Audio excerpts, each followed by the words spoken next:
બસ આવી રીતે ખાવાનું છે અને મસ્ત મજાનો હલવો તૈયાર થઈ ગયો, જેનો કલર પણ બહુ જ સરસ આવ્યો છે. અને વેલકમ ટુ ફૂડ મંત્ર બાય સુરભી વસા. આજે આપણે એક મસ્ત મજાની વાનગી બનાવી લઈએ. આજે આપણે ગાજરનો હલવો બનાવીશું.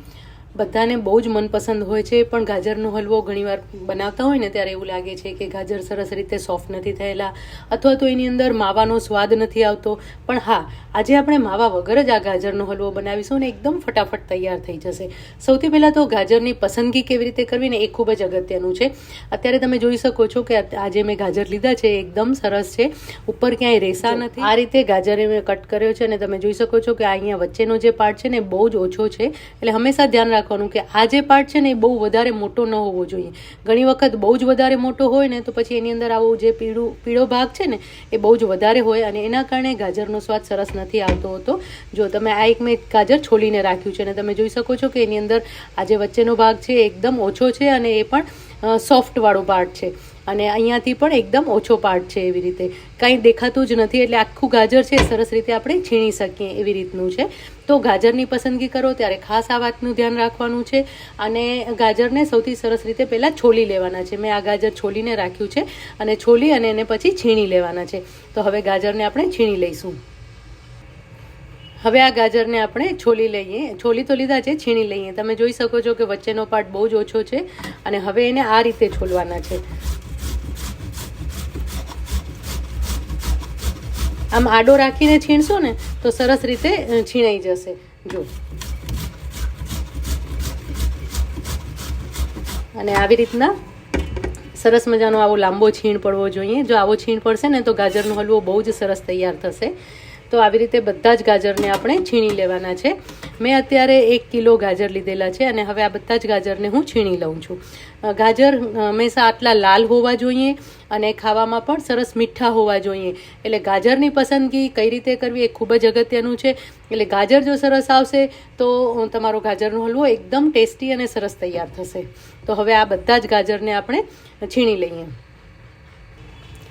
બધા જ ગાજર મેં છીણી લીધા છે અને તમે જોઈ શકો છો કે એકદમ સરસ છીણ તૈયાર થઈ ગયું છે અને વચ્ચેનો પાર્ટ તમે જુઓ કે આટલું જ નીકળ્યું છે. એટલે ગાજર એકદમ સરસ છે અને ગાજર બહુ મીઠા પણ છે અને કલર પણ બહુ જ સરસ છે.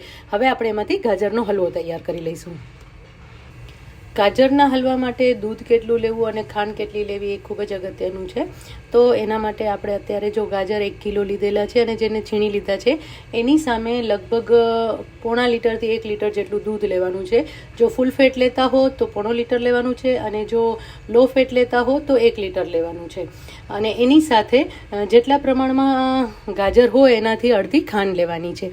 એટલે મેં અત્યારે બાઉલમાં મેઝરમેન્ટ પ્રમાણે જો આ 1 બાઉલ છે એ ગાજર લીધેલા છે, ગાજર છીણીને લીધા છે. એની સામે પોણો બાઉલ મેં દૂધ લીધેલું છે અને એની સામે અડધો બાઉલ મેં ખાંડ લીધેલી છે. તો આ મેઝરમેન્ટ પ્રમાણે તમે જો હલવો બનાવશો તો એકદમ પરફેક્ટ તૈયાર થશે. અને આની અંદર હજી આપણે એક એવું ઇન્ગ્રેડિયન્ટ્સ ઉમેરશું જેના કારણે જે ગાજરનો હલવો છે એકદમ સરસ માવાદાર તૈયાર થશે. તો હવે આપણે ગાજરનો હલવો બનાવવાની શરૂઆત કરી દઈએ.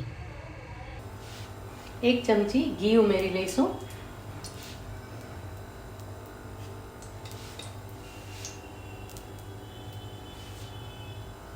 અને આ ઘીમાં આપણે શેકી લેવાના છે.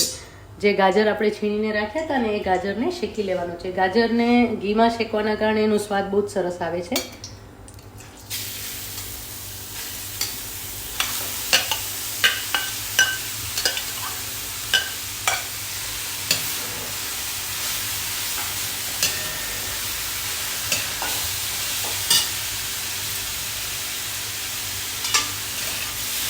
હંમેશા જ્યારે પણ ગાજરનો હલવો બનાવો ને ત્યારે વાસણ થોડું મોટું લેવાનું છે. એટલે કોઈ પણ કઢાઈ લો એ થોડી મોટી લેવાની છે જેથી કરીને એને તમે પ્રોપરલી મિક્સ કરી શકો અને હલાવી શકો.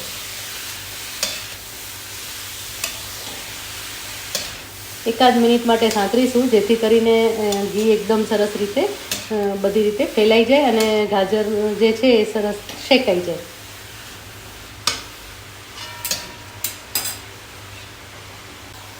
ગાજર સરસ શેકાઈ ગયા છે. હવે એની અંદર આપણે દૂધ એડ કરી દઈશું.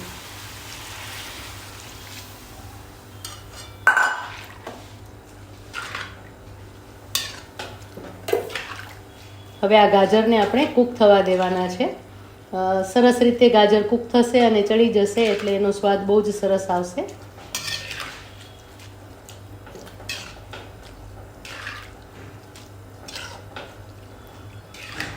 ગાજર એકદમ સરસ કૂણા છે એટલે ફટાફટ ચડી જશે, પણ આ રીતે દૂધ હોવું જોઈએ, લસલસતું હોવું જોઈએ તો ગાજર સરસ રીતે ચડશે.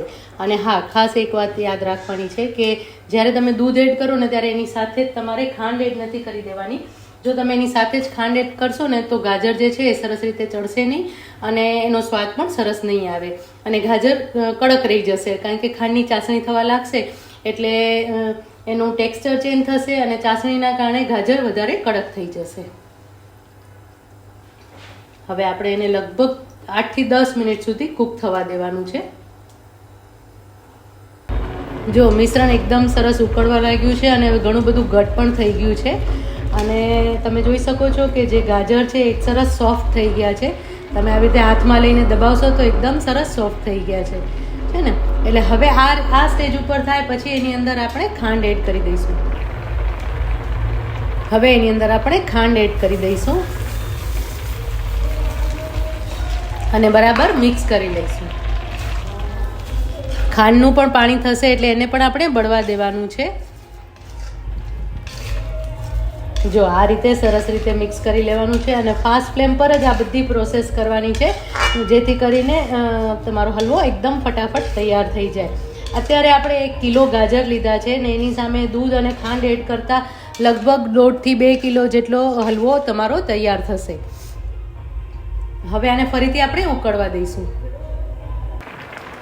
ખાંડ સરસ ઓગળી ગઈ છે અને ગાજર પણ એકદમ સરસ સોફ્ટ થઈ ગયા છે, પણ હજી થોડું પાણી છે જેને આપણે બળવા દઈશું. એટલે કે મિશ્રણને હજી થોડું ઘટ થવા દઈશું અને ઘટ થાય પછી જ આપણે એની અંદર બીજા ઇન્ગ્રીડિયન્ટ્સ, હજી એક સિક્રેટ ઇન્ગ્રીડિયન્ટ્સ જે મેં વાત કરી હતી કે જેના કારણે તમારો જે ગાજરનો હલવો છે એકદમ સરસ માવાદાર તૈયાર થશે, એ એડ કરીશું આપણે. હલવો એકદમ સરસ ઘટ થઈ ગયો છે. હવે એકદમ થોડું જ પાણી એની અંદર રહ્યું છે જે પણ બળી જશે. આપણે ફાસ્ટ ફ્લેમ પર રાખેલું છે અને હવે એની અંદર જે મેં કહ્યું હતું કે માવાદાર ઇન્ગ્રેડિયન્ટ્સ આપણે ઉમેરવાનું છે કે જેના કારણે માવો તૈયાર થશે અને એ છે મલાઈ. અત્યારે મેં ½ કપ મલાઈ લીધેલી છે જે ઉમેરી લઈશું. અને જો તમારી પાસે મલાઈ હાજર ન હોય તો મલાઈને બદલે તમે મિલ્ક પાવડર ઉમેરી શકો છો. તો મિલ્ક પાવડર જ્યારે તમે દૂધ ઉમેરતા હો ને ત્યારે દૂધમાં જ ઓગાળી લેવાનો છે અને એની સાથે તમે મિક્સ કરી અને પછી ઉમેરવાનું છે તો પણ એકદમ સરસ રિઝલ્ટ મળશે. મલાઈને બદલે ક્રીમ ઉમેરવાની જરૂર નથી, પણ મલાઈને બદલે મિલ્ક પાવડર ઉમેરી શકો છો. ઇવન તમે પાવડરના ફોર્મમાં પણ જો ઉમેરશો ને એને થોડી પેસ્ટ બનાવીને એની અંદર થોડું દૂધ એડ કરીને એની પેસ્ટ બનાવીને એડ કરશો તો પણ બહુ જ સરસ રિઝલ્ટ મળશે અને એકદમ સરસ જે તમારો હલવો છે એ માવાદાર તૈયાર થશે. એને આવી રીતે મિક્સ કરી લેશું મલાઈને.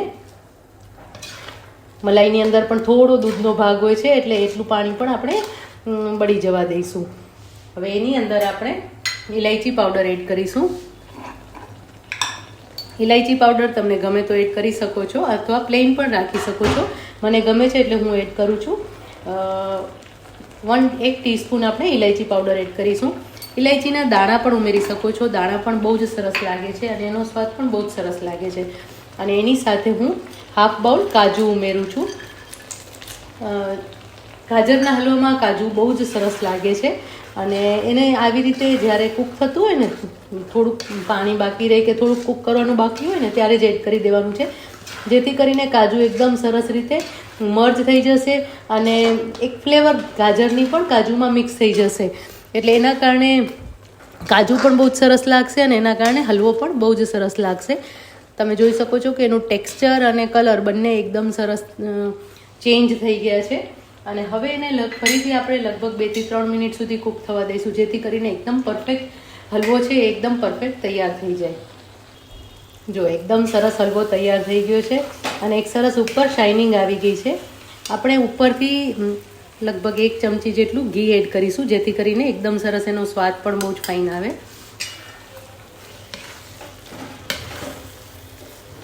આ હલવાની ક્વોન્ટિટી એકદમ સારી એવી થઈ છે. લગભગ 1.5 થી 1.5 કિલો જેટલો હલવો તૈયાર થયો છે વજનમાં. હલવો તૈયાર છે. હવે આપણે એને સર્વ કરી લઈએ.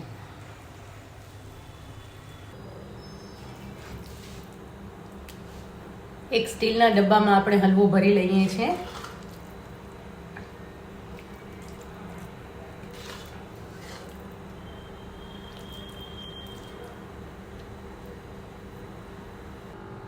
એકદમ મસ્ત મજાનો હલવો તૈયાર છે.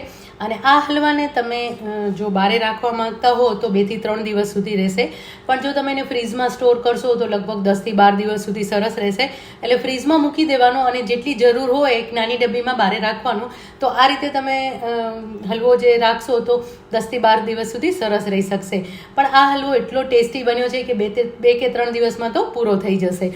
તમે બસ આવી રીતે ખાવાનું છે અને મસ્ત મજાનો હલવો તૈયાર થઈ ગયો, જેનો કલર પણ બહુ જ સરસ આવ્યો છે અને સુગંધ તો બહુ જ સરસ આવી રહી છે.